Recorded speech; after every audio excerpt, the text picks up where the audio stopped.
Baningi abantu abakhala ngevidiyo kaMthandeni egcokama elisha la akhuluma khona ngokuthi ama-70s nama-80s akazazi amsize ngalutho. Bathi basebenzisa imali yabo yokugcina ukuthi bamvotele uMthandeni kodwa ekugcineni kosuku yena uzokhuluma kanje. Kubuhlungu kunjalo bathi bazokwamukela kodwa sona isixoliso sakhe uMthandeni basilindele ngoba akuyona indlela yokuthi akhulume nabalandeli bakhe le.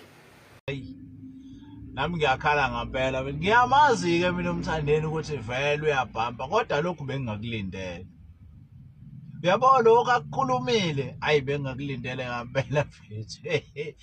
Lo mjida bese siyifake yonke imali mfethu kulo mjida. Sayifaka mfethu imali sifuna ukumbeka endaweni eright ekugcineni mfethu ukhuluma kanje. Hayi mfethu hayi lo mjida mfethu usilimazile mfethu hayi. Uyabona mfethu nami ngiyafisa ukuthi lo mfethu azame ukwenza isixoliso mfethu ukuze mhlambe sikwazi nathi ukuthi sihile. Hayi mfethu usilimazile lo mjida. Akukwazi mfethu sisebenze kangaka sake sagodla. Uyabona nje mfethu amabhodlela kaGoloke bengizowathenga inyama ebengingayithenga ngaleya mali mfethu le ngivote ngayo iningi kakhulu mfethu kodwa lo mjida mfethu uzokhuluma kanjena mfethu. Yebo hayi mfethu ayusilimazile lo mjida mfethu hayi ngeke bafethu abasondelene naye bafethu abambonise lo mfethu hayi noma ngabe kuthiwa mfethu uzazi kangakanani kodwa umuntu ngabantu mfethu awukwazi uyazi mfethu into esiyilwile la silwela izinto zakho mfethu kusukela kudala kusukela ngonyaka odlule urojwa kuze kuzofika manje mfethu sikuvotela nje mfethu ngoba sifuna ukulungisa leyo nkinga le kodwa mfethu nizokhuluma kanje la yazi lo mfethu hayi lo mfethu ayusilimazile mfethu usilimazile kodwa ke mfethu ngoba singabantu mfethu sizokuthatha kunje ngoba kunjalo kodwa isixoliso mfethu ayisisilindele mfethu awukwazi mfethu ukuthi ungavela ukhulume kanjena ama-2000 afakwe yithina kulentuzana kumaskandi ithina mfethu esiwaphakamisile esiphakamisa umaskandi ama-2000 awubona wena uzokhuluma lento ekhulumayo bayi hayi yabona Mthandeni mfethu hayi uyibhimbi mfana kithi hayi futhi yabona ubizelwe kulento mfethu unjena nje wena hayi lungile bafethu kodwa isixoliso sisilindele. Ube sephumela obala futhi nomunye owumlandeli kaMthandeni ethi uyaqala ngqa ukuphikisana nenkulumo ekade ikhulunywa uMthandeni. Ngobuhleze emlwelo uMthandeni ngisho abanye abantu bengaboni ngasolingi. Kodwa le nkulumo aqeda kuyikhuluma nje uMthandeni ukuthi ubonga ngama-2K uyaphikisana naye futhi kahle kahle ubaxhaphazile. Uthi nje le nkulumo kaMthandeni bekumele ayisho engakawuhlukanisi unyaka ngoba manje useyababhampela. Ube sesho futhi umliso okhuluma kule video ukuthi kahle kahle uMthandeni kuyamphoqa ukuthi exolise kubalandeli bakhe ngoba unempakamo engenasidingo. Ngiyaqala ngqa ukukhuluma inkulumo ephambene nalokho kusuke indlela asuke ebona ngayo uMthandeni. Kwesinye isikhathi impela ngihlezi ngithi ngihlezi ngifanaye yonke inkulumo yakhe asuke ekhuluma uyabethi noma abanye bengayiboni kahle mina mangithi ngiyayihlaziya ngimthola ukuthi uqondene. Uyabona le ayenze la yathi khona ubonga ama-2K ayi Mthandeni usixhaphaza kakhulu ndoda. Cha usuyadelela impela ke manje. Usudelela impela bekufanele inkulumo yakho uyenze ungakabehlukanisi unyaka. Hlukanisa unyaka kakodwa. Usuzobhambela thina. Aye kuphi ama-2K uqala ucula nje lapha ngo-2014 mina ngikwazi ngo-2015. Aye kuphi lama-2K ayesenawo amafoni lawo ama-2K lawo ngo-2015 lawa usuke iwona usuwaphakamisa manje.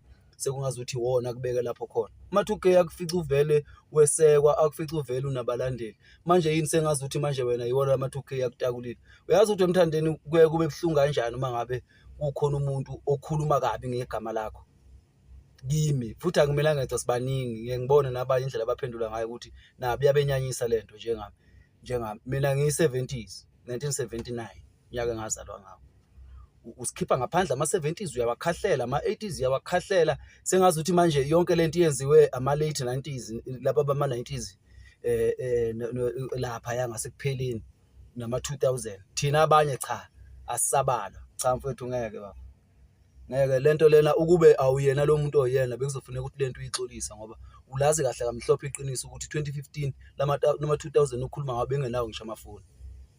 Lento ukhuluma ngayo ukhuluma ngento yamanje abantu abakufica uvele wesekiwe sonke lesikhathi wesekiwe kunabantu abasemva kwakho nami ngingomunye wabo ukuthi mina akangiphaphi angiphapha ngiwahambela ama-branches namanje ingoma zakho anginayo ingoma yakho elapha eseviwe la efonini yami. Mangifuna ukudlala umculo futhi isikhathi esiningi vese ngihlezi ngenza kanjalo.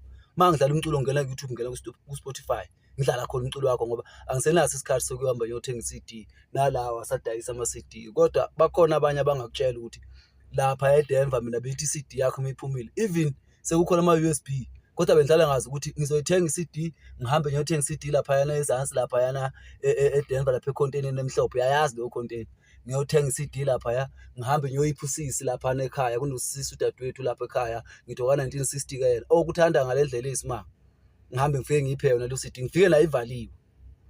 Kodwa namhlanje wena thina aselutho kuwe sengalama 2K ngoba nakhe kubiza ngomjitha. Hayi ngeke ndoda, hayi ngeke le nkulumo yakho ubuzobona umonakalo wayo kube uyenze kungakaqala ukuvotela le ngoma yakho ukuthi ihlukanise unyaka. Ubuzobona mina bengeke ngize ngikhiphe ngisho isente lokuvota.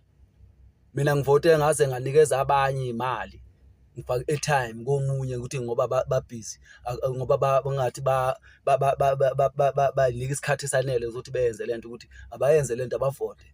Mina ngavota ngayeka nami ngasese ukuthi nginikele ngama airtime.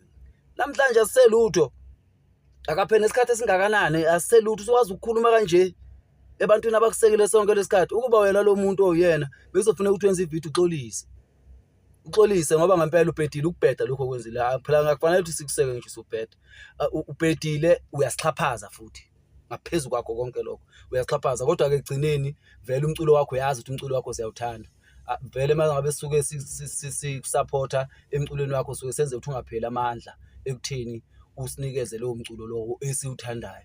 Kodwa le akuyona indlela yokukhuluma le, akuyona indlela yokukhuluma impakamo le engenasidingo baba, impakamo le engenasidingo. Kuthe kusenjalo wakhipha ipost ku-Facebook ethi ucela ama-80s nama-70s alindele ividiyo ye-interview ezophuma ntambama. Okusengenzeka ukuthi ividiyo exolisa kwama-70s nama-80s.